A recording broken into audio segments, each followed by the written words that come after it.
Rebonjour pour ce deuxième débat donc dans le cadre d'Enquête, au pire, qu'est-ce qu'on risque.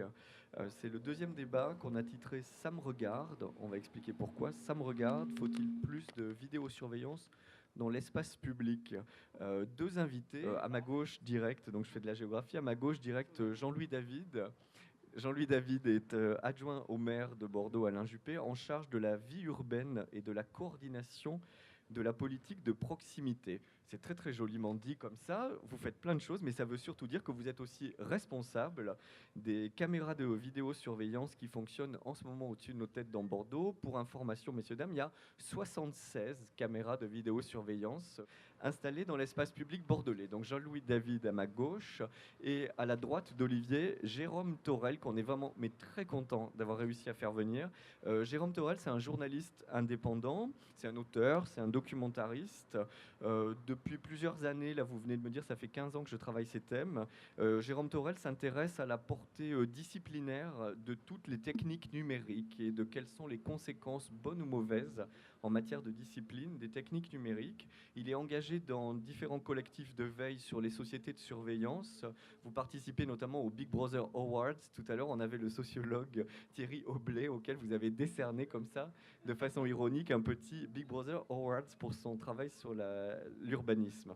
Vous êtes aussi membre d'une ONG très importante, l'ONG britannique Privacy International, qui, comme son nom on peut le comprendre, Privacy, en fait, milite pour le respect de la vie privée dans les espaces, disons, modernes. Voilà un petit peu nos deux invités. Je voulais vous dire, donc, juste avant que vous ne commenciez, pourquoi on a traité faut-il plus de vidéosurveillance dans l'espace public? Parce que la base de notre travail, ce sont les questions et les réponses des Bordelais dans le questionnaire.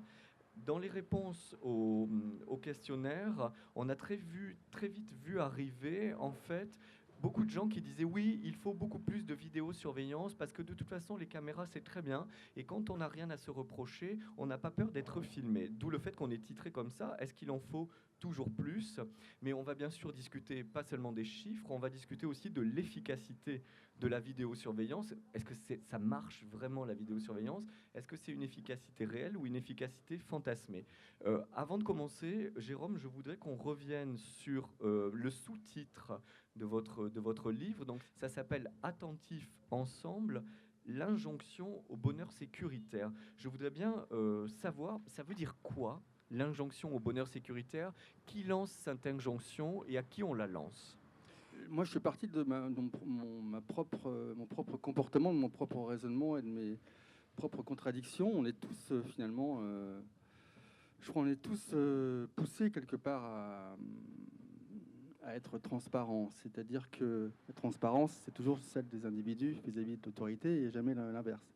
On essaye de faire des bâtiments transparents en verre pour justement donner l'illusion d'une transparence des décisions politiques.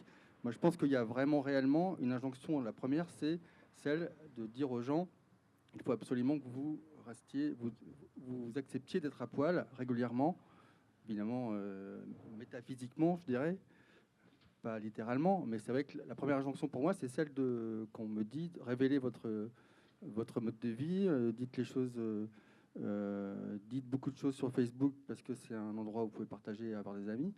L'injonction, elle commence par là. L'injonction, elle commence à dire aux individus, jouez le jeu en premier. Votre vie privée, c'est plus important. Partagez votre vie avec plus de gens possible et acceptez finalement, non pas d'être surveillé, mais d'être protégé. C'est-à-dire qu'il y a énormément d'inversements sémantiques, les mots sont très importants. On en parlera aussi dans tous les projets d'aménagement. Il y a une novlangue extrêmement féroce qui malheureusement sévit encore et est très efficace. Donc je pense que voilà, il y a plein d'exemples d'injonctions à la sécurité et au nirvana sécuritaire, mais en l'occurrence, je pense que ça parle à tout le monde. On a tous aujourd'hui, pas moi, mais un smartphone par exemple. C'est la première injonction aujourd'hui depuis quelques années pour nous dire, mais c'est bien quand même de savoir où c'est que vous êtes, de brancher votre GPS et de pouvoir appeler votre petit ami n'importe où. Bah, il y a 15 ans, on était dans une cabine téléphonique. Quelque part, on nous incite toujours à en donner plus, en nous faisant miroiter des services supplémentaires ou une vie meilleure. En fait, c'est tout simplement pour qu'on passe dans des rayons X en permanence Mais en revanche, le retour, ce qu'on pourrait exiger, nous, des politiques, des industriels et des décideurs, entre guillemets, c'est qu'ils soient aussi transparents de la manière dont les choses se décident, se font. Le budget des événements, le budget des constructions, des aménagements, les dépassements de budget également. Toute cette transparence-là n'existe pas, à part si on est journaliste d'investigation, etc. Donc voilà, la première injonction, c'est mettez-vous à poil, c'est pour votre bien, même si derrière, évidemment, des entreprises profitent de vos données pour s'enrichir, pour afficher sur votre page Facebook des publicités très ciblées. Donc voilà, en gros, je pourrais en tenir encore plusieurs heures. Donc Jean-Louis David, en charge de la sécurité à Bordeaux, vous en pensez quoi quand Jérôme Torel il dit c'est de la transparence à sens unique? On demande aux citoyens d'être à poil, comme il dit, mais par contre pas les pouvoirs publics. Oui, en même temps, j'ai envie qu'on ne mélange pas tout. Vous n'êtes pas obligé d'avoir un iPhone. Vous en avez un, c'est votre liberté, vous n'en avez pas. Voilà, donc c'est un bon exemple. Donc chacun est libre de s'exposer par rapport à ça, même si aujourd'hui, c'est effectivement un peu compliqué de vivre en marche de tout ce qui est numériquement important. Je trouve que ce n'est pas le même débat sur la vidéoprotection. Je trouve que ce n'est pas tout à fait la même chose. Alors voilà, vous employez le mot de vidéoprotection. Moi, j'ai dit volontairement vidéosurveillance. C'est quoi la différence? Est-ce que c'est une novlangue ou est-ce qu'il y a une vraie différence? Non, mais c'est évidemment une manière différente de parler, sauf que c'est un texte de loi qui a fixé à un moment donné le fait qu'on ne parle plus de vidéosurveillance, mais de vidéoprotection. Ça a son importance dans la mesure où l'utilisation de l'outil en question est bien ciblé et bien fait pour protéger, non pas pour surveiller. Et ça, on va avoir l'occasion d'en parler et d'en débattre. Le tout est de savoir comment ce dispositif est utilisé, à quoi il sert. Est-ce qu'il doit être renforcé ou pas? C'est la question que vous posez. Et comment il est utilisé et par qui? Et je crois que c'est autour de ces 4 questions que l'on peut apporter des réponses qui sont des réponses de bon sens. Bordeaux n'est pas, et le maire notamment, n'est pas vidéomaniaque par rapport à ça. Et quand on compare les différentes villes de France dans lesquelles la tranquillité publique est assurée, de la responsabilité des maires et des municipalités, on s'aperçoit qu'on est très très loin en termes d'équipement de caméras de vidéoprotection. Mais pour répondre à la première question, je suis une fois encore convaincu que tout dépend de ce que l'on recherche et de la manière dont on utilise les choses. D'accord. Et donc à Bordeaux, alors quel est le but premier? Pourquoi 72 caméras? Donc quel est le but premier? Le premier objectif, lorsque la vidéoprotection a été mise en place, ça a été la protection des espaces publics. Avant même de parler de la protection des individus qui utilisent les espaces publics, la première chose, ça a été la surveillance, la protection, et je dis forcément la surveillance parce qu'en matière d'espace public, c'était important. Au moment où la ville a muté, au moment où ces espaces publics ont été complètement transformés, il est apparu nécessaire à certains endroits de protéger les espaces publics. Ça, c'était la première chose. La deuxième chose, les premières caméras de vidéoprotection ont été installées sur des lieux et dans des endroits où l'insécurité, entre guillemets, était avérée. Pour les Bordelais qui connaissent bien le territoire, la place du Général Saraï a été la première vidéo protégée. Il y avait un trafic de stupes très conséquent à cet endroit et une installation de marginalisation très compliquée. Et la place de la Victoire a été le deuxième endroit installé sur une partie de la Victoire et pas sur l'autre d'ailleurs, qui était la partie qui posait le plus de problèmes en matière de délinquance. Voilà. C'est comme ça que ça a commencé. Ensuite, ça s'est étendu au fil de diagnostics de sécurité portés mutuellement par différentes entités pour arriver aujourd'hui aux 76 que vous connaissez, dont on pourra dire ensuite comment elles sont utilisées, si vous le souhaitez. Mais la genèse de l'histoire, c'est ça. Hein, c'est d'abord des espaces publics à protéger et ensuite des situations compliquées à gérer en matière de sécurité sur 2-3 endroits et je complète par l'équipement le plus important mis en place sur Bordeaux à une certaine période parce que secteur très insécure, le quai de Paludat. Sur là, on met une dizaine de caméras à un moment précis parce qu'on n'arrive pas à juguler tous les problèmes de délinquance à cet endroit. Jérôme, est-ce que vous pensez qu'il y a un moment où les choses se sont accentuées en termes... donc pour vous, en gros, je vais dire vidéosurveillance pour vous et vidéoprotection avec Jean-Louis David. Voilà. Est-ce que vous pensez qu'il y a un moment où il y a eu un tournant? Il y a des gens qui disent, mais c'est plutôt au niveau mondial, il y a des gens qui disent tout change en matière de vidéosurveillance après les attentats du 11 septembre 2001. Est-ce que vous pensez que vous, dans la société française, il y a un turning point, il y a un changement où vraiment la demande monte pour cette vidéosurveillance? Tout ce qui s'est passé après le 11 septembre, ça a forcément créé des traumatismes et les lois en ont profité pour se durcir, ou les politiques ont profité de cette situation pour les durcir. Mais moi, je pense que c'est la vidéosurveillance dans l'espace public, c'est un travail psychologique sur la population. C'est pas du tout un travail de résolution des crimes. Ce n'est pas encore moins un travail de protection, vous le savez très bien, monsieur, parce que quand vous dites protéger des espaces publics, excusez-moi, mais protéger un espace public, pour moi, c'est mettre une grille, faire un dispositif pour que les gens n'y portent pas atteinte. Éventuellement, une caméra peut dissuader quelqu'un d'y porter atteinte, mais vous ne protégez rien. Encore une fois, le mot que vous employez est utilisé dans un but psychologique, parce que la protection, c'est toujours moins ça, c'est votre avis à vous. Ah non, mais vous le savez très bien. Enfin, je veux dire, convoquer... C'est pas le mien, toujours. Mais convoquer des linguistes, convoquer des universitaires, convoquer des psychiatres, ils vous diront que les mots sont rassurants, certains mots sont tranquillisants. Donc vous êtes en train de donner des piqûres de tranquillisants au peuple pour espérer que derrière, ils vous réélisent. Quelque part, vous êtes un petit peu là, tous, autant que vous êtes les élus municipaux ou nationaux, vous avez une politique à mettre en place, vous avez un timing très limité. C'est pas un métier facile justement pour ça, mais faut appeler un chat, ça ne protège rien. Vous donnez un peu de confiance et vous balancez des doses, comme des doses d'héroïne à la population pour les rassurer. Alors après, là, je ne sais pas comment vous appelez votre département, vous êtes adjoint là à la vie urbaine et la proximité. Bon, certains disent tranquillité publique. Bon, ça aussi, c'est de la novlangue. C'est des mots qui tranquillisent et qui assomment et qui réduisent, moi je pense, l'esprit critique à zéro dans certains cas, puisque déjà il n'est pas très, très actif.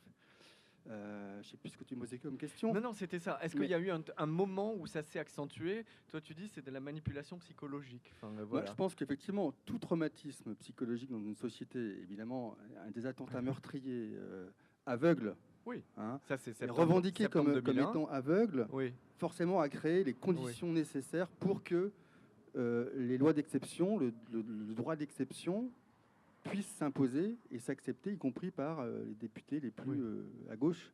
Oui. À l'époque, souvenez-vous, les lois antiterroristes d'après 2001 devaient être actives pendant 2 ans seulement. Et elles devaient s'éteindre au bout de 2 ans. Et depuis, on est en 2014, tous les 2 ans, alors qu'il devait être prévu des rapports parlementaires pour que chacun discute de savoir si ces lois avaient été suffisamment rentables, entre guillemets, efficaces, aucun rapport, à part un en 15 ans, a eu lieu.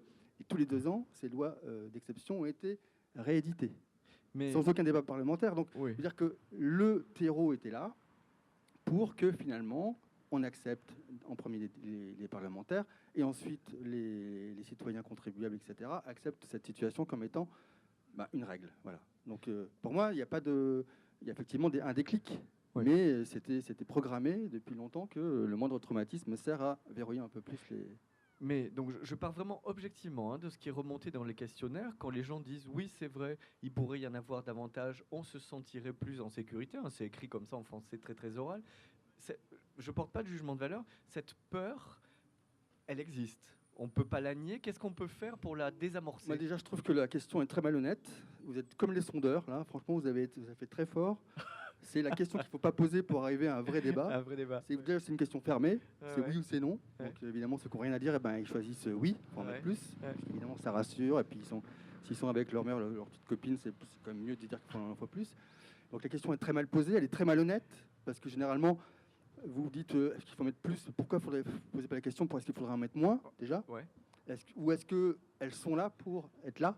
Est-ce qu'on est là pour rester? Ouais. Il y a plein de questions qui auraient pu être posées. Et vous choisissez la plus bateau, la plus zone interdite, vous voyez, hein, mission d'M6. Donc là-dessus, je suis intraitable. Mais c'est vrai que vous n'êtes pas les seuls. Hein. C'est un traitement médiatique qui est classique. Dès qu'on les journaux, mes confrères, on parle, c'est toujours avec la même espèce de questions bateau qui n'apportent rien. Donc évidemment que quelque part, quand vous posez la question, est-ce qu'il en faut plus, est-ce qu'il en faut moins, ça dépend dans quel cadre vous posez la question, avec qui vous vous trouvez pour y répondre. Les réponses, elles sont vraiment à tiroir, quoi. Ça ne m'étonne pas que certains disent qu'il en faut plus. Il en faut plus. Moi, je pars du principe, et ça fait, quand je vous dis que ça fait 15 ans que je travaille dessus, je serais même prêt à dire que la vidéosurveillance, c'est peut-être le moins pire des politiques urbaines. C'est-à-dire que pour moi, c'est que la partie visible et immergée de tout ce qui se passe avant. On a beaucoup parlé ce matin avec M. Aublé et les autres personnes qui étaient là sur qu'est-ce qui sous-tend un petit peu l'espace public, comment il est régi aujourd'hui. On a tous oublié de rappeler que la loi qui instaure la vidéosurveillance de 95, la fameuse loi Pasqua, c'est elle, surtout pour moi, c'est cette loi qui institue l'architecture de prévention situationnelle. C'est-à-dire c'est la prise en compte des problèmes de sécurité et des données sécuritaires dans la construction, dans l'aménagement de tout espace dit public. C'est-à-dire que le moindre carrefour, le moindre trottoir qu'il faut réviser, les bâtiments, les places, les ronds-points, les bancs publics, tout ça, ça doit faire l'objet d'études préalables, c'est-à-dire avant même de faire les plans. Et donc, tout ça, ça nourrit un marché des consultants en sécurité. Monsieur Alain Bauer est un grand spécialiste, et dans toutes les villes de France, il continue à émerger, même quand il travaillait pour l'État. Donc, ça crée un marché des consultants, donc ça crée une espèce de clientélisme dans toutes les mairies, de droite comme de gauche. Et ça, pour moi, c'est beaucoup plus grave, parce que c'est ça qui instaure et qui justifie et qui légitime les caméras de surveillance. Et moi, je vais même vous dire un truc. Pour moi, les caméras, j'en ai presque plus rien à faire. Parce que j'ai même l'impression que la vidéosurveillance, aujourd'hui, est traitée dans les municipalités comme épouvantail. On s'en sert pour que tout le monde se jette dessus et que derrière, on n'aille pas voir ce qui se passe. Le traitement des vigiles de sécurité dans les quartiers, comment les différentes OPAC gèrent les dossiers de logements sociaux. Ça sert d'épouvantail et derrière, on peut mener une politique sociale hyper dure, mais les ONG, la LDH, va se jeter dessus. On va faire un petit débat citoyen, on va créer parfois des comités d'éthique de la vidéosurveillance. Je ne sais pas s'il y en a à Bordeaux, ça serait bien d'en parler. Ça, c'est de l'enfumage total. Et donc, la vidéosurveillance, j'ai l'impression que c'est juste la chose dont on en parle aujourd'hui encore. Donc, je fais aussi figure d'épouvantail, vous voyez, mais j'ai peur que ça devienne un sujet obligé, à la fois d'en installer, mais également que ça devienne le sujet de société, vie privée, vie publique, sommes-nous trop surveillés, et qu'à côté, on fasse plein de saloperies, et que les mairies puissent continuer à en faire, mais que les citoyens, les journaux, aient eu leur petit débat citoyen sur les caméras de surveillance, et derrière, on enterre tout, on replie, et tout ça sous le tapis. Voilà. Vous en pensez quoi, Jean-Louis David? Il y a un accompagnement éthique pour les gens qui travaillent là-dessus à Bordeaux ou pas? J'ai envie de dire que c'est bien que chacun soit dans son rôle, mais qu'à un moment donné, il ne faut pas ni enfumer ni manipuler ceux qui nous écoutent. Okay, et en l'occurrence, dans la peinture que vous venez de faire de l'élu que je suis en charge de ce genre de choses, je ne me reconnais pas du tout. Et quand je vous entends dire que tout ça est de l'enfumage pour protéger des politiques qui ne sont pas nobles, notamment sur le plan social et sur le plan de la prévention, pardon de vous dire que ça, c'est votre appréciation des choses et je me sens très touché par ce que vous venez de dire, parce que ça n'est absolument pas comme ça que les choses se passent ici. La vidéo, oui, mais écoutez, c'est du fantasme. Vous fantasmez beaucoup aussi, quand même. Hein. Ce qui est important, quand même, par rapport à tout ça, c'est que quand on parle de vidéoprotection à Bordeaux, c'est un élément des politiques de tranquillité et de sécurité du territoire. C'est pas ni la panacée, ni un truc qui est là pour espionner je ne sais qui et je ne sais quand. Ça n'a rien à voir, tout ça. C'est vous qui faites de la manipulation par rapport à ça. Nous sommes, nous, à la recherche de moyens qui nous permettent, à un moment ou à un autre, à la fois de sauver des vies, et c'est arrivé plus d'une fois grâce à la vidéoprotection sur les 2-3 dernières années qui viennent d'arriver. Et oui, vous souriez, mais les exemples sont nombreux de gens qui ont été sauvés parce qu'une caméra de vidéoprotection, à un moment donné, a volé à leur secours sur un geste périlleux, sur un certain nombre de choses. Vous voulez dire à prévenir le crime? Non, je dis par exemple, je dis, non, je dis agir pas, avant. Agir avant ou agir après? mais agir au moment où les choses se passent et avoir la possibilité d'envoyer les sapeurs-pompiers, par exemple, à un endroit pour sauver quelqu'un qui est en train de se balancer par-dessus le parapet du pont de pierre, par exemple. Ça vous échappe, mais la vidéoprotection, elle sert à 2/3 sur ce genre de choses. Voilà. Et vous voulez faire croire à tout le monde qu'on est là pour espionner les uns les autres dans leur vie quotidienne. Et je pense que vous avez tort. Et quand vous nous accusez de manipulation, examinez bien ce que vous êtes en train, vous, au contraire, d'instiller dans l'esprit des uns et des autres. Voilà. Et regardez si par hasard vous ne manipulez pas les esprits. J'ai peut-être parlé des comités d'éthique qui étaient de l'enfumage. Ça, je peux le prouver. Et ça, oui, il y a des études qui ont été faites là-dessus. Alors, je ne sais pas si ça existe à Bordeaux. Est-ce que ça existe à Bordeaux? Oui, ça existe à Bordeaux. Je veux bien venir sur le sujet du comité d'éthique. Et rien n'est parfait dans l'ensemble de ces dispositifs-là. Le comité d'éthique, il a le mérite d'exister. Il n'est pas facile à organiser. Ça repose sur la charte d'éthique européenne, qui n'est pas facile à appliquer, et sur laquelle, je crois, les travaux des fédérations internationales ont amené à un texte qui est ce qu'il est, et que nous, pour ce qui nous concerne, Ville de Bordeaux, nous essayons d'observer, mais dont je reconnais qu'il est parfaitement, c'est le cas de dire, imparfait et qui nécessite d'être amélioré.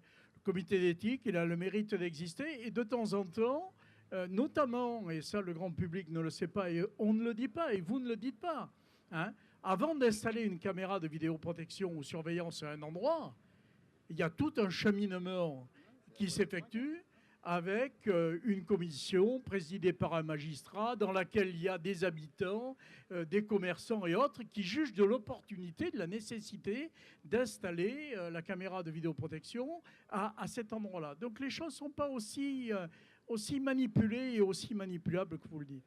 Moi, je faisais vraiment allusion au fait que la vidéosurveillance devient un élément que se réapproprient les élus qui sont conscients que c'est un problème éthique et de droit. C'est pas que de l'éthique, hein, c'est aussi du droit. Le droit, c'est de ne pas être surveillé sur la voie publique. Voilà, le droit à l'anonymat, c'est un droit fondamental. Que la loi mette en cause le droit fondamental, c'est depuis la nuit des temps que c'est comme ça. Maintenant, je vous rappelle juste qu'effectivement, moi, quand je parle de manipuler, je dis simplement que oui, ça sert à ce que le débat soit stigmatisé. Et que d'autres débats sur d'autres sujets éthiques ou sociaux passe à l'as. Mais c'est la faute des médias, avant tout, la faute des ONG, hein, c'est pas de la vôtre. Quelque part, vous mettez en place une politique de vidéosurveillance, vous avez même une aide d'État là-dessus, je crois que ça 20 ou 30 millions par an. Ouais, 50%. Voilà, 20-50% des projets sont financés par l'État, par notre argent, que ce soit moi je contribue à Paris, et ben je paye la caméra de surveillance à Bordeaux aussi. On vous remercie d'ailleurs. Ah ouais, mais j'adore, franchement, tous les ans. Hein. Vous pourriez peut-être faire 76 photos devant chacune des caméras avant de quitter Bordeaux demain. Voilà. Mais moi, ce que je voudrais dire aussi, alors c'est peut-être pas le même débat que vous, le même terrain sur lequel vous voudriez m'emmener, mais je pense que la caméra de surveillance, vous dites que vous nous accusez que c'est du gadget et que ça sert pas, et que ça sert à surveiller, à s'espionner les gens. C'est pas l'argument du tout de mon bouquin et c'est pas le mien du tout. Pour moi, c'est pas l'argument de l'espionnage, c'est du formatage de cerveau. C'est que vous êtes en train d'habituer les gens, exactement comme ce qu'a écrit Michel Foucault dans Surveiller et punir, c'est vous instiller, vous disséminez dans la tête des gens l'esprit panoptique. C'est quoi l'esprit panoptique? C'est que l'efficacité du surveillant, il n'est pas dans le fait qu'il vous surveille tout le temps et tout le monde, c'est qu'il il vous soumet l'idée que vous pouvez l'être tout le temps. Et ça suffit pour que les gens restent dans les clous, pour que les gens se conforment. Et la conformité, c'est l'antidémocratie. C'est que les gens vont rentrer dans les petits moules que leur préparent les élus. Et donc pour moi, la caméra de surveillance, c'est l'objet visible qui sous-tend le plus ce type de comportement, ce type de déviance d'une autorité d'État ou municipal sur les individus. Voilà. Oui, on ne va pas se rejoindre là-dessus, parce que quand on parle de manipulation, de choses sous-tendues, etc., ça ne concerne malheureusement pas que la vidéoprotection. Hein. C'est un phénomène de société générale. Tout le monde manipule tout le monde, si on vous suit. Si on vous suit, tout le monde manipule tout le monde. Quand je me mets devant mon écran de télévision le soir, j'ai bien l'impression d'être manipulé par les médias, on est bien d'accord. Okay, mais si je ramène les choses à la vidéoprotection que j'utilise moi, hein, aux fins de pacifier un certain nombre de lieux sur la ville, aux fins d'élucider un certain nombre de difficultés, de pacifier ou d'élucider un certain nombre de choses. Pendant la guerre d'Algérie, monsieur. Donc, bien sûr. Non, je n'ai pas fait la guerre d'Algérie. Et donc, si vous voulez, c'est pas dans cet esprit que je dis ça. Et vous savez très bien, quand les espaces publics sont utilisés par des populations différentes, à des moments différents, à des heures différentes, etc., il y a des conflits d'usage par rapport à tout ça.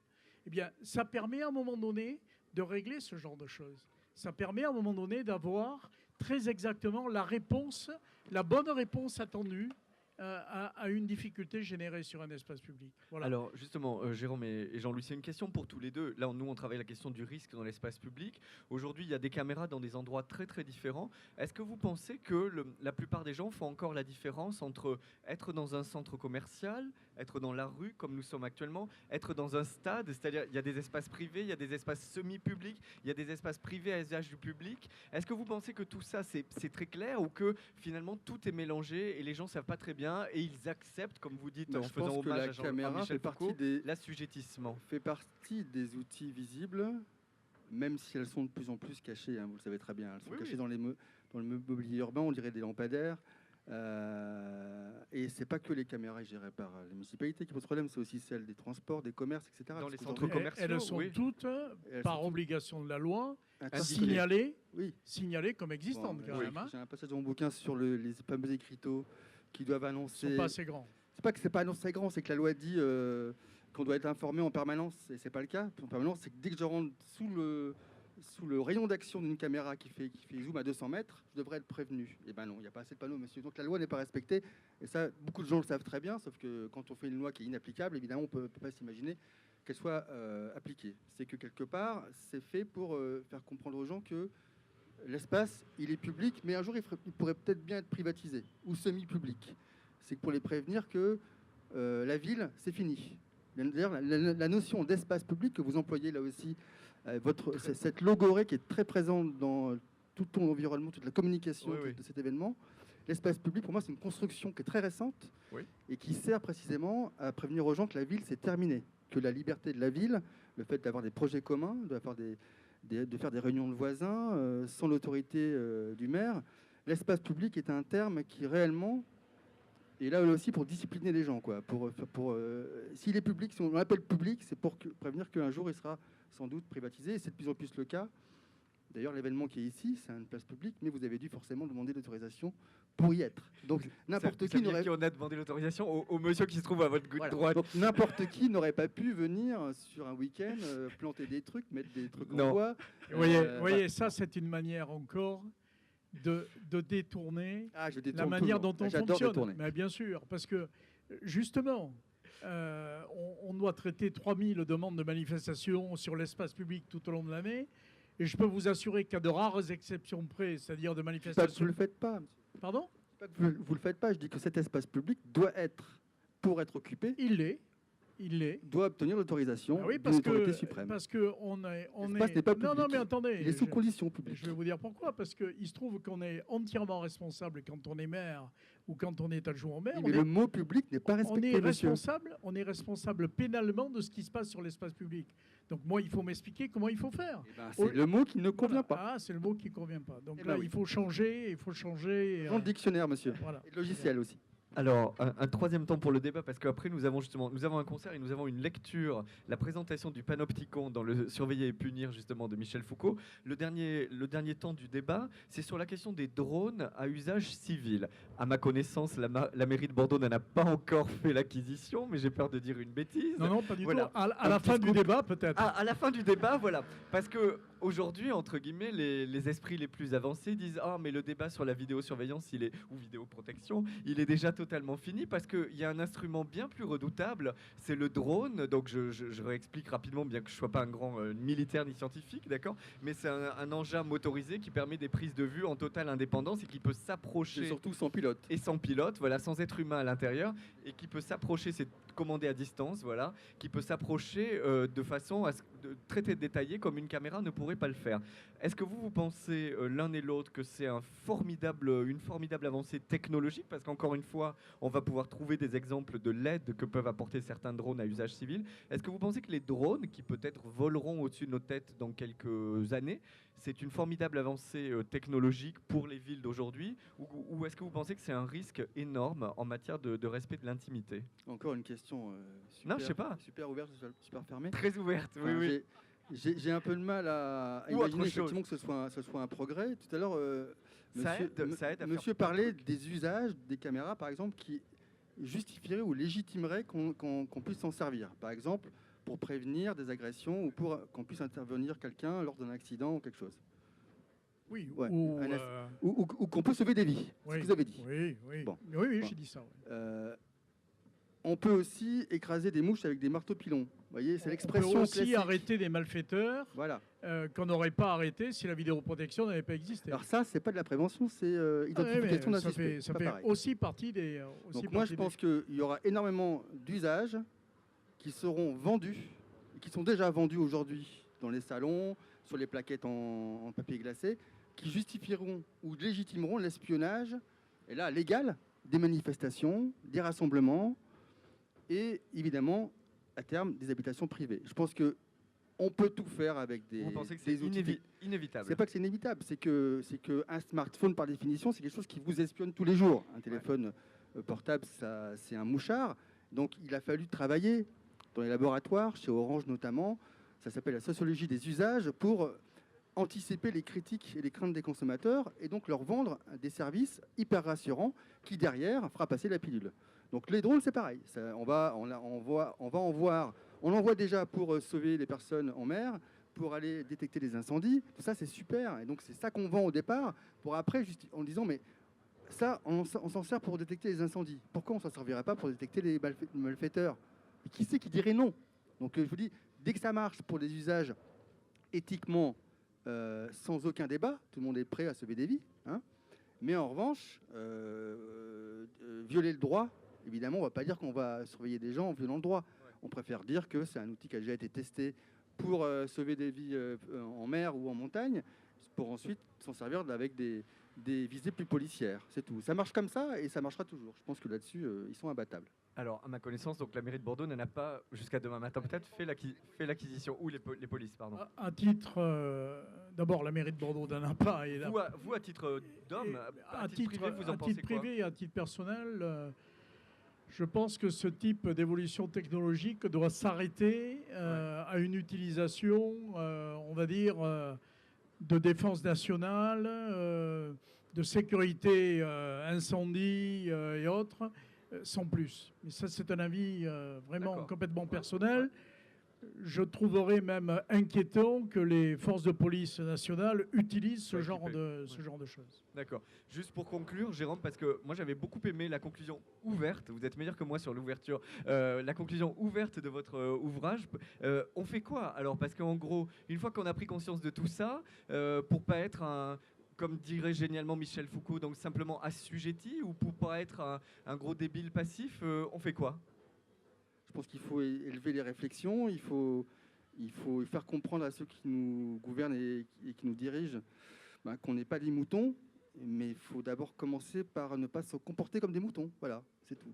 Et après, on aura tous, je pense, beaucoup de réponses à donner et qui ne sont pas dans les manuels et qui ne sont pas dans les bouquins. Voilà. Donc voilà, je vous remercie. On peut lancer le concert suivant.